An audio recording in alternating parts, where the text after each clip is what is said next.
কেন্দ্র সরকার এলান করেছে কোন কোন রাজ্যে এসআইআর হবে। এখন অনলাইনের দোকানগুলোয় ভিড় দেখেছেন, কাল থেকে সব কাগজ রেডি করছে। কেন? ঘরে ঘরে আসবে, আপনাকে প্রমাণ দিতে হবে আপনি দেশের নাগরিক কিনা। যাদের 2002 সালে নাম নাই ভোটার লিস্টে, যাদের বাবা মায়ের, তাদেরকে প্রমাণ দিতে হবে আমি ভারতের নাগরিক। এই ভয়ে আপনি ছুটে বেড়াচ্ছেন, এই ভয়ে কিছু লোক বিষ খেয়ে আত্মহত্যা করছে, এই ভয়ে কোনো মানুষ গলায় দড়ি দিচ্ছে যে আমাকে দেশ থেকে তাড়িয়ে দিবে। ইমানদারির সঙ্গে বলুন, কবরের জন্য একবারও চিন্তা করেছেন কবরে আমার সওয়াল জবাবটা কি হবে? আমরা করি না। কিন্তু আল্লাহর কসম করে বলছি, আপনাকে যদি ভারত সরকার তাড়িয়ে দেয়, নাগরিকত্ব প্রমাণ না হয়, আপনাকে পার করিয়ে দিল পদ্মা, চলে যাও বাংলাদেশে। আপনি সেই দেশে গিয়ে, সেই দেশ যদি আপনাকে রেখেও দেয়, ঘর বাড়ি না থাকে, আপনি ভিক্ষা করে খেতে পারবেন না? পারবেন? কথা বলে। আচ্ছা, বড় লোকরা খেতে পায়, ভিখারিরা খেতে পায় না? কথা বলে না? সকলে বলুন রুজির মালিক কে? আরো জোরে বলুন কে? আল্লাহ। এটা যাদের বিশ্বাস নেই, ফজরের নামাজ পড়ে পৃথিবীতে আল্লাহর যতগুলো মখলুক আছে, সৃষ্টি আছে, জানদার আছে, একমাত্র মানুষই এমন একটা মখলুক যাকে ইনকাম করে আর পরিশ্রম করে খেতে হয়, পেট ভরাতে হয়, ঠিক কি না? বাকি যত মখলুক আছে কেউ কি পরিশ্রম করতে হয় না, আল্লাহ বিনা পরিশ্রমে কি দেয়? রুজি দান করে। বলে সুবহানাল্লাহ। আপনাকে শ্রেষ্ঠ এমনি করেনি। আল্লাহ যেমন দামি খাবার, ভালো খাবারটা মানুষকে দিয়েছে, উত্তম সৃষ্টি করেছে, তেমনি উত্তম পন্থাও দিয়েছে, তোমাদেরকে ইনকাম করে রান্না করে খেতে হবে। আচ্ছা, সকালবেলায় ভাতটা পচে গেলে আমরা আর খাই? কাকে দিই? ছাগল, গরু, হাঁস, মুরগি, কাক, পাখি, তারা খায় না? খায় না? তাদের জন্য সেটা উপকারী। কিন্তু আল্লাহ এমন একটা সেন্সর মানুষকে বসিয়ে দিয়েছে, না আপনি মুখের কাছে লুকমাটা নিয়ে যাবেন, নাক বলে দিবে ইয়ে সড় চুকা হ্যায়, মালটা পচে গেছে, এটা আর আমার জন্য প্রযোজ্য নয়। তোমার নাক সাক্ষী দেবে, তোমার ব্রেনকে বলবে, হৃদয়কে বলবে এটা আর খাওয়া চলবে না। আল্লাহ এমন একটা সেন্সর দিয়েছে, জবান এমন একটা সুন্দর জিনিস দিয়েছে আল্লাহ নিয়ামত, সেটার উপরে কেউ যদি চোখ বন্ধ করে নিম পাতা দেয়, তা সে চিনি মনে করবে? তার কে বলে দিবে? চোখ না বলো, তার ব্রেন আর হৃদয় বলে দিবে তোমার জুবানে নিম পাতা দেওয়া হয়েছে, তেতো জিনিস দেওয়া হয়েছে। আর চিনি দিলে বলে দিবে চিনি দেওয়া হয়েছে।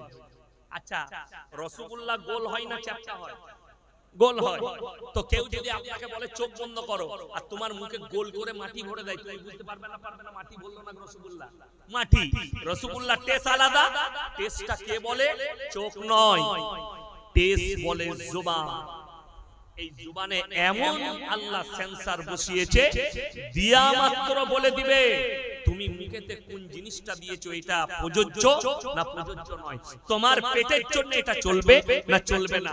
তোমার জুবান তোমাকে সাক্ষী দিয়ে দিবে, বলে দিবে। আল্লাহ এত বড় নিয়ামত দিয়েছে, তাহলে রুজির মালিক যদি আল্লাহ হয়, এই বিশ্বাস প্রত্যেকটা মুসলমানের রাখা অবশ্যই। এটা একটা ঈমানের অঙ্গ যে রুজির মালিক, সকলে বলুন কে? আল্লাহ। এটা অন্য কেউ নয়। এতগুলো মাখলুককে আল্লাহ রুজি দিচ্ছে, আর আমাদেরকে দিবে না? চলুন, এই ভারতবর্ষে বর্তমানে 30 কোটি মুসলমান আছে। কত বললাম?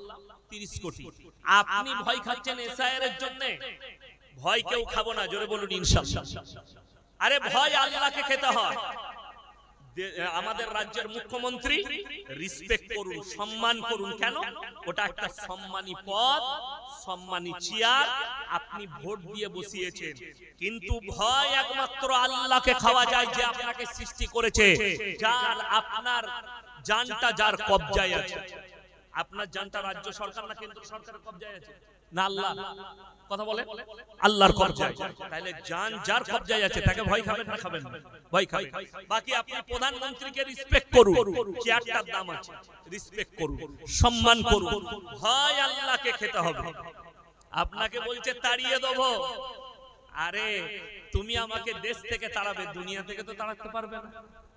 আর দুনিয়া থেকে তাড়িয়ে দিলেও কোরআনে আছে, ওয়ামাল হায়াতুদ দুনিয়া ইল্লা মাতাউল গুরুর। এই আয়াতটা যদি মুসলমানরা হৃদয়ে গেঁথে রাখে, আর তাফসীর যদি গেঁথে রাখে, মুসলমানদের আর দুনিয়াতে কেউ কি ভয় লাগবে না। জোরে বলুন সুবহানাল্লাহ। এর তাফসীর কি আছে? হে আমার নবী বলে দাও, এই পৃথিবীর জীবনটা, দুনিয়াটা তোমাদের জন্য সম্পূর্ণ ধোঁকা। ধোঁকা। আপনার ছেলে, বিবি, সম্পদ, মাল, গাড়ি সবকিছু আপনার।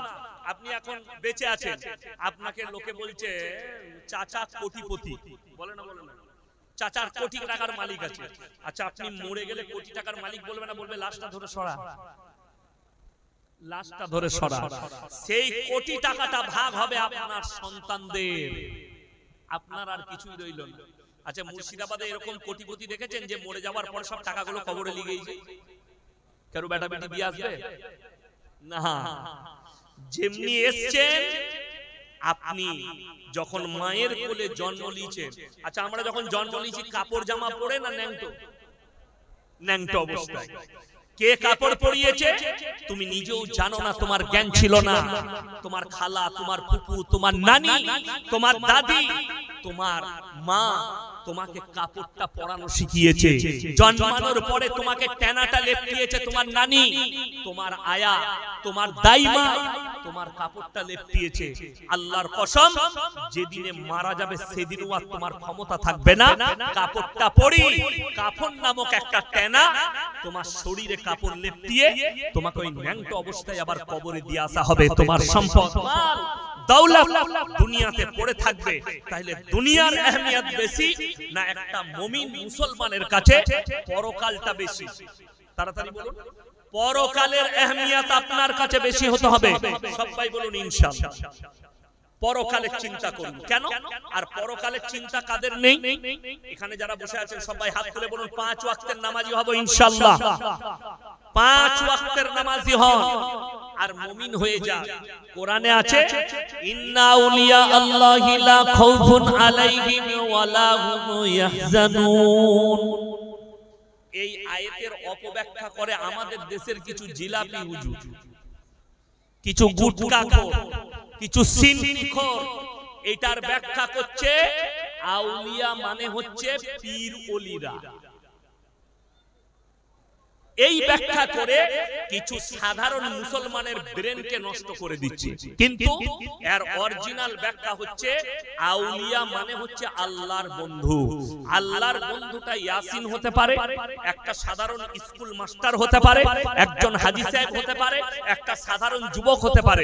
কিসের দ্বারা? আচ্ছা বলুন তো, যদি এই আমি ইয়াসিন নামাজ পড়ি, রোজা রাখি, মৌলবি বায়ান করছি, আমি আল্লাহর বন্ধু আর আপনারা আল্লাহর দুশমন? কথা বলে না?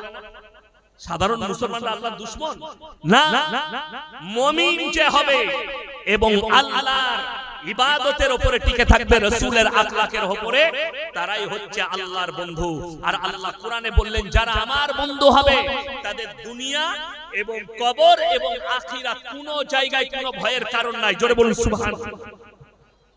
আপনার ভয় কোথাও নেই। দুনিয়া, কবর, পরকাল, কিয়ামতের দিন ভয় কোথাও নাই। কারা? আউলিয়ারা, যারা আল্লাহর বন্ধু হবে। আমার ভাই চলুন, 30 কোটি মুসলমান নাই কেন? তার দলিল, তার প্রমাণ আমি এখানে দিই। সারগাছিটা কোন থানা পড়ছে? বেলডাঙ্গা থানা। আরে মাশাআল্লাহ, সারগাছি। কি বুঝলি? আমি তো সর্বপ্রথম দোয়া দেব, এত বড় ইদারা, এত বড় মাদ্রাসা, মরহুম মুফতি সাহেব চলে গেছেন, আল্লাহ উনাকে জান্নাতি করুন। আমাকে বেটার মতো ভালোবাসতেন এবং অনেক মেহনত করেছেন। আর বর্তমানে এই মাদ্রাসার সেক্রেটারি, কেসিয়ার যারা জিম্মেদারি নিয়েছেন, আমি বলবো আল্লাহ আপনাদেরকে ভালোবেসে জিম্মেদারি দিয়েছে এবং এখান থেকে ইলম ছড়াচ্ছে। আমি কিছু ফজিলত বলবো, তার আগে বলে নিই, এই বেলডাঙ্গা থানায় আপনারা ইমানদারির সঙ্গে বলবেন, বুকে হাত রেখে বলবেন, ইসলামী শরীয়তে সুদ খাওয়া হারাম না হালাল? জোরে বলুন হারাম। এটা সকল মুসলমান জানে। এরপর তাহলে বেলডাঙ্গা থানায় এত মাদ্রাসা, এত মসজিদ, এত আলেম উলামা, এত খিদমত, মুসলমানরা এত দান করে, তাহলে বেলডাঙ্গা থানায় একটাও সুদখোর নাই? মুসলমানদের। এরপর কি জানেন তো, এই হক কথা বললি আমি বলে চলে যাব, সকালবেলায় সারগাছি বাজারে চায়ের দোকানে দেখবেন ওই সুদখোর মালকটা আমাকে গাল দেয়। ও বাজে মলবি, ওকে আবার দাওয়াত দেয়নি দিবে, ওই মালকটা আমাকে গাল দিবে। আচ্ছা বলুন তো, সুদ হারাম এটা আমার ভাষা না আল্লাহ? আল্লাহ আল্লাহ কোরআনে বললেন ওয়াহাল্লাল্লাহুল বাইয়া ওয়া হাররামার রিবা, ব্যবসাকে হালাল করেছি, সুদকে হারাম করেছি। আপনি ব্যবসা করুন হালাল। আজকে মুসলমান জানে যে আল্লাহ ব্যবসাকে হালাল করেছে, অথচ ব্যবসাকে ছেড়ে যেটা হারাম করেছে সেটাকে গ্রহণ করছে। চলুন, যারা সুদ খেলো, আমার নবীজি বললেন যারা হারাম জেনে যে মুসলমানরা সুদ খাচ্ছে তারা যেন আল্লাহর সঙ্গে যুদ্ধ ঘোষণা করলো। আল্লাহর রাসূলের হাদিস, কেউ যদি 1 টাকা সুদ খায়, মায়ের সঙ্গে, নিজের আপন মায়ের সঙ্গে 36 বার জিনা করার সমান পাপ হবে। নাউযুবিল্লাহ বলেন, নাউযুবিল্লাহ। দেখুন, আচ্ছা বলুন তো, এই লোক সারা জিন্দেগি অনাসে সুদ খাচ্ছে, সে জুম্মাই শুনছে হারাম, সে জলসাই শুনছে হারাম, সে মাদ্রাসায় শুনছে, মক্তবে শুনছে, পাড়ায় জলসা হচ্ছে শুনছে, মৌলবীদের মুখে শুনছে, নামাজির মুখে শুনছে, হাজী সাহেবের মুখে শুনছে, চায়ের দোকানে শুনছে। কোন জায়গায় কোন দাড়ি টুপিওয়ালা লোক, নামাজি লোক, আচ্ছা এটাকে হালাল বলবে? বলবে না, হারামই বলবে। সে শুনছে, কিন্তু তার জিদ, এরা যা বলছে বলুক, আমি তো আমারই কাজ করব, আমি তো সুদ খাবো, খেয়ে নিচ্ছে, জিন্দেগি কাটছে। ইমানদারির সঙ্গে বলে মদ হারাম না হালাল? হারাম। আপনি বিশ্বাস করবেন না, আপনাকে আমি বেলডাঙ্গা থানায় প্রমাণ দেব, মুসলমান মদ পান করে, মদ বিক্রিও করছে। চাপুন আমার সঙ্গে হাই রোডে, আপনাকে আমি বেলডাঙ্গা পর্যন্ত নিয়ে যাব, আমি নাম করব না। হাই রোডের উপরে মুসলিমদের ছেলে হোটেল করেছে, হারামখোর রাতের বেলায় লুকিয়ে মদ বিক্রি করছে হোটেলে। ঠিক বললাম না ভুল বললাম? যদি বলেন ভুল বলছেন, আমার গাড়িতে চাপুন, আমি আপনাকে প্রমাণ দিয়ে দেব হাই রোডে কতগুলো হারামখোর মুসলমানের ঘরে জন্ম, তারা মদ বিক্রি করছে হারাম জানার পরে। লটারির টিকিট হারাম না হালাল? হারাম। আপনি সকালবেলায় সারগাছি মোড়ে দেখিয়ে দেবো, ঝুনকা মোড়ে দেখাবো, বেলডাঙ্গা বাজারে দেখাবো, রেজিনগরে দেখাবো, মুসলিমদের ছেলে লটারি বিক্রি করছে আর মুসলমান লটারি কাটছে। ঠিক বললাম না ভুল বললাম? আমাকে দাওয়াত দিবেন না, ঠিক আছে, সকালবেলায় সারগাছি মোড়ে। আর যদি কোনো ভাই শুনতে পাচ্ছেন মুসলিম ছেলে লটারি বিক্রি করো, আল্লাহর কসম খেয়ে বলছি তোমার ইনকাম হারাম। আর রাসূলের হাদিসে আছে, যারা নিজেদের পরিবার আর সন্তানের মুখে হারাম খাবার তুলে দিবে তার সন্তানরা নেক হতে পারে না, কোনোদিন নেক হবে না, বদদিন হবে তোমার সন্তান। ওই জন্য তুমি রাগ করবে না, ঝাল করবে আমি জানি না, তুমি মাদ্রাসায় পয়সা দিবে না। এখন সহজ কি হয়ে গেছে জানেন তো, জান্নাতটা এত সস্তা আমাদের দেশে, এত সস্তা। আপনাকে সস্তা বলে দিই, 2টো লাইন। জান্নাতে যাবার কাদের? ওই হারামখোরদের, যারা সুদ খায়, মদ বিক্রি করে, মদ খায়, জিনা করে, জিনার বাজার চালায়, লটারি কাটে, লটারি বিক্রি করে, এদের জান্নাতে যাওয়ার সোজা রাস্তা 2টো আছে। কটা বললাম? 2টো। একটা দেখবেন জলসা হয়, মাদ্রাসা আর মসজিদে জলসা হয় না? জলসা আদায়। আমি কিন্তু আদায়কারী বক্তা নয়, আপনারা জানেন। আমি কোরআন হাদিসের কথা বলি, আদায় ফাদায় করি না।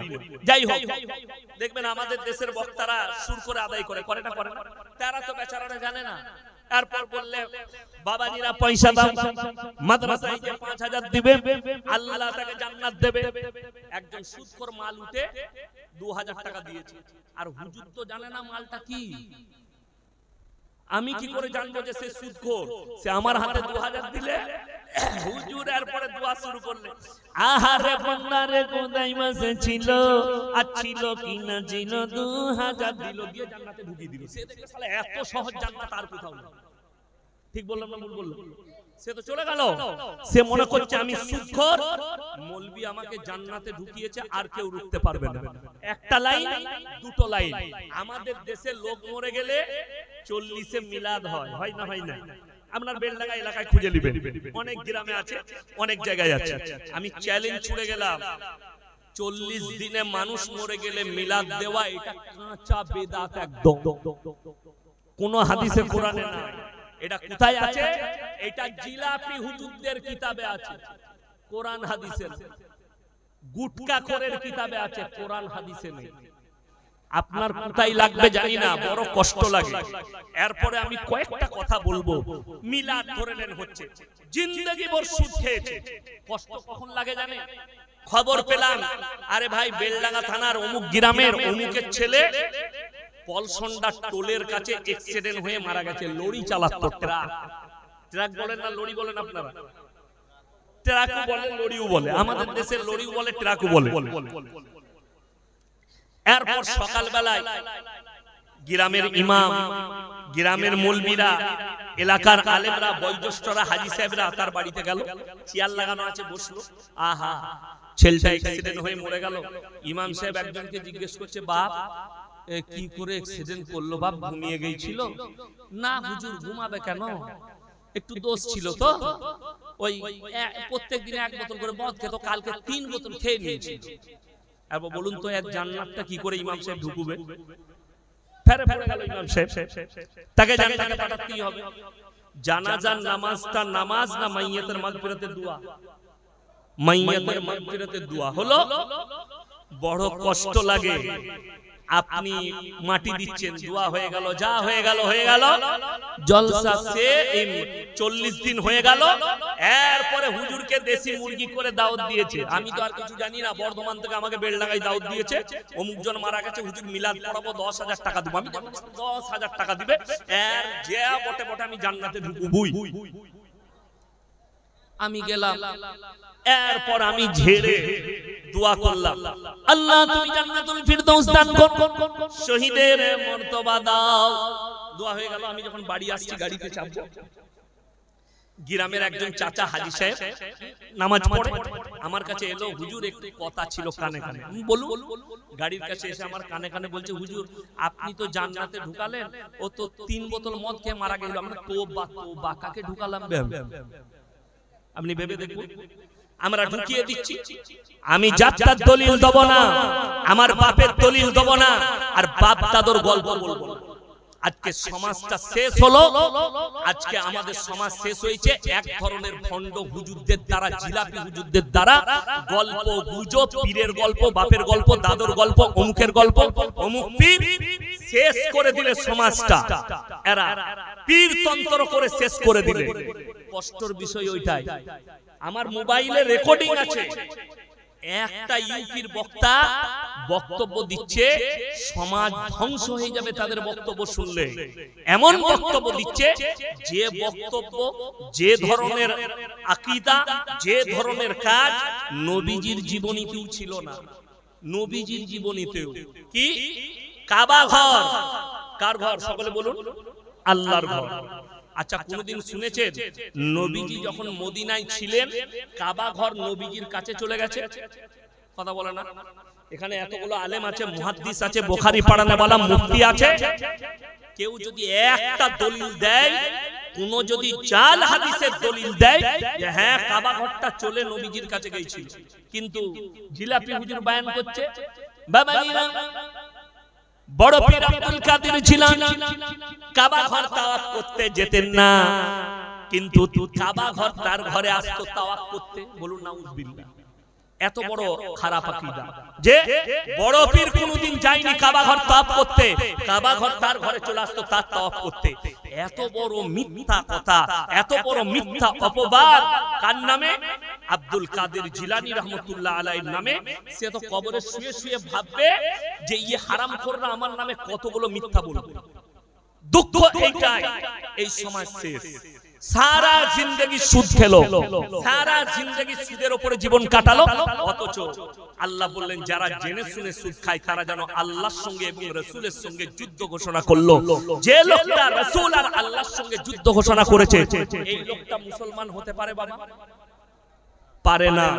চলুন, সেই লোক মারা যাচ্ছে সুদখোর, মরে যাওয়ার পরে তার জানাজা হচ্ছে, সব হচ্ছে। আমরা মৌলবীরা তাদেরকে দোয়া করে জান্নাতেও পাঠিয়ে দিচ্ছি। দুঃখটা হচ্ছে আপনি বলবেন দলিল দেন, আপনাকে দলিলে ঢেকে দেব। যদি তোমার বাপ হারাম জানার পরে জিদ করে করে মদ আর সুদ খেয়ে জীবন কাটায়, জিদ করে যদি জীবনটা সুদের উপরে কাটাই, মৌলবীর কথা মানি না, কোরআন হাদিস মানি না, আর যদি মারা যায় তাকে যদি দোয়া করে হুজুররা জান্নাতে পাঠায়, তোমার হুজুরকে জিজ্ঞেস করো নবীজি সাল্লাল্লাহু আলাইহি সাল্লামের চাচাজান কি অপরাধ করেছিল? নবীজির চাচাজান কলমা পড়তে পারেন না। বড় কষ্টের নবীজির কাছে খবর এলো, ইয়া রাসূলুল্লাহ, আপনার চাচাজান মরণাপন্ন অবস্থায় আছে, মারা যাবেন এমন অবস্থায় আছে। নবীজি ছুটলেন কার কাছে? চাচার কাছে। চাচার হাতটা টিপে ধরলেন, চাচা আমি মুহাম্মদ তোমার ভাইপো, আল্লাহর নবী, একবার খালি কলমাটা পড়ে নাও, আমি আল্লাহর কাছে তোমার জন্য কেঁদে কেঁদে ক্ষমা চেয়ে নেব। চাচার উত্তর কি এসেছে জানেন? আমি বার্ধক্যে কলমা পড়লে লোকে বলবে মৃত্যু ভয়ে কলমা পড়েছে, আমি কলমা পড়তে পারবো না। আমার আল্লাহ নবীজির কাছে আয়াত পাঠিয়েছেন, ওই জন্য প্রথমেই বললাম হিদায়াতের মালিককে আল্লাহ। নবীজি নিজের চাচাকে কলমা পড়াতে পারেননি, আল্লাহ উত্তর দিলেন, ইন্নাকা লা তাহদি মান আহবাবতা ওয়ালাকিন্নাল্লাহা ইয়াহদি মান ইয়াশা। হে আমার নবী, হিদায়াতের দপ্তরটা আমার আল্লাহর হাতে, তুমি যত দাওয়াত দিবে দাও, আমার ইচ্ছা নেই তোমার চাচা কলমা পড়তে পারবে না। নবীজির চাচা যান দুনিয়া ছেড়ে চলে গেলেন। এরপরে নবীজি আল্লাহর কাছে কেঁদে কি বললেন? ওগো আল্লাহ, তুমি আমাকে যতদিন না নিষেধ করবে, আমি আমার চাচার জন্য কেঁদে কেঁদে ক্ষমা চাইবো। এটা নবীজির ভাষা। আল্লাহ, তুমি আমাকে যতদিন না নিষেধ করবে, আমি কেঁদে কেঁদে ক্ষমা চাইবো। বিশ্বাস করুন, নবীজি ক্ষমা চাইতে লাগলেন, আল্লাহ গো, আমার চাচাকে ক্ষমা করে দাও। এটা আমার হিতাকাঙ্ক্ষী চাচা। আমার আল্লাহ রাব্বুল আলামিন জিবরিল আমিনকে পাঠালেন, যাও আর আমার নবীকে শোনাও। আপনারা বলুন, নবীদের দোয়াকে আল্লাহ কবুল করেন না করেন? করেন। আচ্ছা, নবীরা মাসুম না মাসুম নয়? নবীরা জান্নাতি, নবীরা মাসুম, এবং আমাদের নবী হচ্ছেন শ্রেষ্ঠ পয়গম্বর, ঠিক কি না? কথা বলেন, শ্রেষ্ঠ পয়গম্বর। পৃথিবীর আদি থেকে অন্ত পর্যন্ত তিনি হচ্ছেন সৃষ্টির শ্রেষ্ঠ। এই হযরত মুহাম্মদ মুস্তাফা সাল্লাল্লাহু আলাইহি ওয়াসাল্লাম তিনি দোয়া করতে লেগেছেন, চাচাকে ক্ষমা করে দাও। আল্লাহ তাআলা জিবরিল আমিনকে পাঠালেন, আর কি বললেন? মা কানা লিন নাবিয়্যি ওয়াল্লাযীনা আমানু আইয়াস্তাগফিরু লিল মুশরিকিন ওয়ালাউ কানু উলি কুরবা। হে আমার নবী, শুনে নাও, যারা মুশরিক হয়ে, বেঈমান কাফের হয়ে, বদ্দিন হয়ে মারা গেছে, তাদের জন্য দোয়া করতে পাবে না, যদিও তারা তোমাদের নিকটতম আত্মীয় হয়। নবীজিকে আল্লাহ নিষেধ করলেন, আর দোয়া করতে পাবে না, তোমার নিকট আত্মীয় হলেও মুশরিক হয়ে মারা গেছে, বদ্দিন হয়ে মারা গেছে, দুনিয়া থেকে চলে গেছে। অবাক করা তথ্য দিচ্ছি, কেন বললাম 10 কোটি মুসলমান নয়, আল্লাহ রাসূল সাল্লাল্লাহু আলাইহি সাল্লামের হাদিস, আখেরি জামানায় আমার উম্মতের মধ্যে একটা দল, একদল উম্মতি, তারা মুশরিক হয়ে যাবে, কবরের পূজা শুরু করবে, গাছের পূজা শুরু করবে, তারা ঠাকুরের উপাসনা শুরু করবে। আপনি বলবেন, হুজুর কই এখন ঠাকুরের উপাসনা? আরে, আপনার মুর্শিদাবাদে দলিল দেব, বীরভূমে দলিল দেব, আপনার বীরভূমে দলিল দেব, বর্তমানে দেব। অবাক হবেন, সাধারণ লোক তো দূরের কথা, এখন গানের স্টেজে আমাদের মতো বক্তাকেও দেখতে পাওয়া যাচ্ছে। কে নাম করব? মুর্শিদাবাদ বক্তব্য দেয় সমাজের বুকে, দেখছি গানের স্টেজে নায়িকার পাশে দাঁড়িয়ে আছে, হাত গুটিয়ে। আল্লাহ হিফাজত করুক।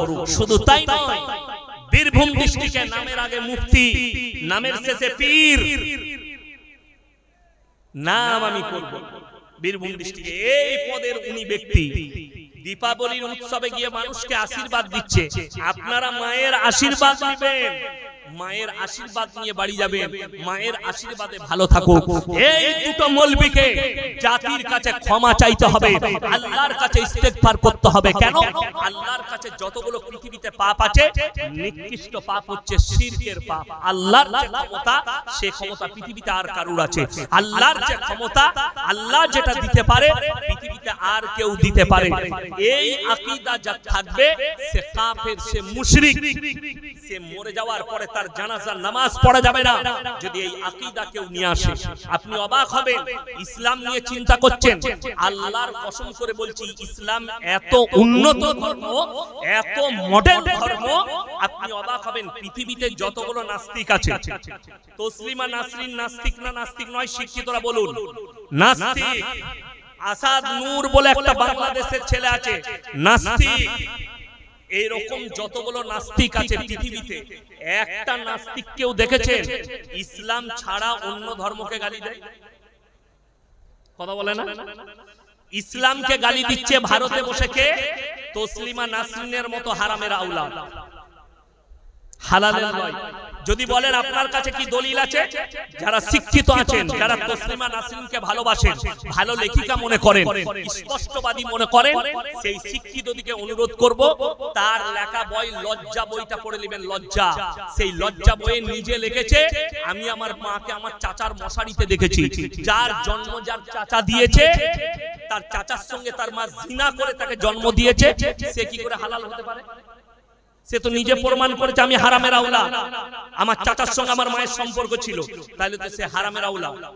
তাহলে এরপর বলুন, এই লেখিকা নাস্তিক নিজেকে বলছে আমি কোন ধর্ম বিশ্বাসী নয়, তাহলে তোর বাপ যদি সত্যিকারই জন্ম দিয়ে থাকে, তুই যদি হারামের আওলাদ না হস, আমি চ্যালেঞ্জ ছুড়ে বললাম, ইসলাম বাদ দিয়ে ভারতে হিন্দু ধর্ম নিয়ে বলো, বৌদ্ধ ধর্ম নিয়ে বলো, খ্রিস্টান ধর্ম নিয়ে বলো, তোমার পাছায় লাথি মেরে গঙ্গা পার করিয়ে দিবে।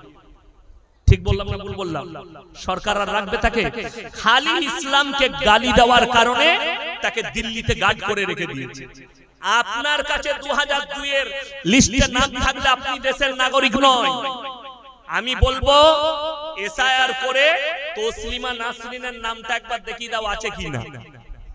আর গত বছরে আর একটা দামি অনুপ্রবেশকারী আমাদের দেশে ঢুকেছে, বাংলাদেশে। আমি আর নাম করব না, সমাজদারও কে লিয়ে ইশারা কাফি। তার এসআইআর নাম নাই, তাকে কি তাড়াবে না? ইয়াসিনকে তাড়াবার চিন্তা, সাধারণ একটা চাষিবাসীকে চিন্তা, একটা মতুয়া ভাই বাংলাদেশ থেকে এসে আমাদের দেশে মতুয়ারা বাস করছে, তাদের নাম নেই, তাদেরকে তাড়াবার চিন্তা, তাদেরকে ডিটেনশন ক্যাম্পে যেতে হবে। আর সেই দেশের মেহমান করে রেখে দিয়েছো তসলিমা নাসরিন, কেন ডিটেনশন ক্যাম্পে যাবে না? তাকে কেন তাড়ানো হবে না?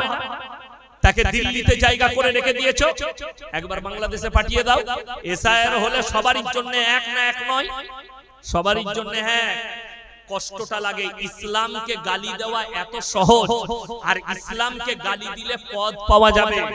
ইসলামকে প্রতিনিয়ত কয়েকটা হারামের আওলাদ গালি দিয়ে যাচ্ছে, কিন্তু আল্লাহর কসম ইসলামে কোনো ফারাক আসবে না। অনেক জনের মনে মনে চিন্তা হয়, যাদের ঈমান কমজোর, কোরআন মনে হয় মিটে যাবে, ইসলাম মনে হয় চলে যাবে, ইসলাম মনে হয় শেষ হয়ে যাবে। তোমার কোরআনের উপরে বিশ্বাস নেই, আমার আল্লাহর উপরে বিশ্বাস নেই। আল্লাহর কসম এই কোরআন অবতীর্ণ হয়েছে, কোরআনের মধ্যে আল্লাহ অলংকার বাজাই রেখেছেন। কি বাজাই রেখেছেন? অলংকার। অলংকার মানে বুঝিয়ে দিই, পানিটা একটু খুলে। আমার ভাই, আমার বন্ধুগণ, অলংকার কি? ভাই পেছনে অনেক ভাই দাঁড়িয়ে আছেন, আমি একবার খালি তাকবীর দেব, সামনের জায়গাগুলো পূরণ করে নেবেন। নারায়ে তাকবীর। এগিয়ে আসুন, তাড়াতাড়ি সামনে জায়গাগুলো পূরণ করে উঠে আসুন। নারায়ে তাকবীর। এ তোমরা গরুর মাংস খাও না? আচ্ছা, সে তো মোদি তো বলছে তোরাই খেয়ে নিলি, মুর্শিদাবাদের লোকরা। হ্যাঁ, এগিয়ে আসুন, এগিয়ে আসুন। ভাই অনেক লোক দাঁড়িয়ে আছে, অনেক ভাই, আপনাদের অনুরোধ করছি আপনারা একটু এগিয়ে চলে আসুন, সামনে জায়গাগুলো পূরণ করে। মাশাআল্লাহ, চলে আসুন, এগিয়ে আসুন, এগিয়ে আসুন, মাশাআল্লাহ, এগিয়ে আসুন। হ্যাঁ, জাযাকাল্লাহ। ভাই আপনারা একটু জায়গা দেখে বসে যান, ভাই চলে আসুন। এই সাইডে কেন দাঁড়াচ্ছ আপনারা? এখান থেকে সরো, হ্যাঁ এখান থেকে সরে যান, এদিকে বসো না, জায়গা আছে, এদিকে বসে যান। আমার বন্ধুগণ, আমার ভাই, যারা বলছে ইসলামকে মিটিয়ে দেবো, কোরআনকে মিটিয়ে দেবো, কোরআনে অলংকার বাজে। অলংকার কি? আপনার চোখ দিয়ে পানি আসবে শুনলে। এখানে যারা মাস্টার আছেন, ডাক্তার আছেন, প্রফেসর আছেন, ইঞ্জিনিয়ার আছেন, যে ভাইদের কানে, শিক্ষিত ভাইদের কানে আমার আওয়াজ যাচ্ছে, যদি আপনার কাছে একটা দলিল থাকে আপনি এসে দিবেন, আমার পকেট থেকে যত টাকা বেরোবে আপনাকে দিয়ে দেবো। চ্যালেঞ্জ ছুড়লাম, আজকে নয়, আমার আবার জলিল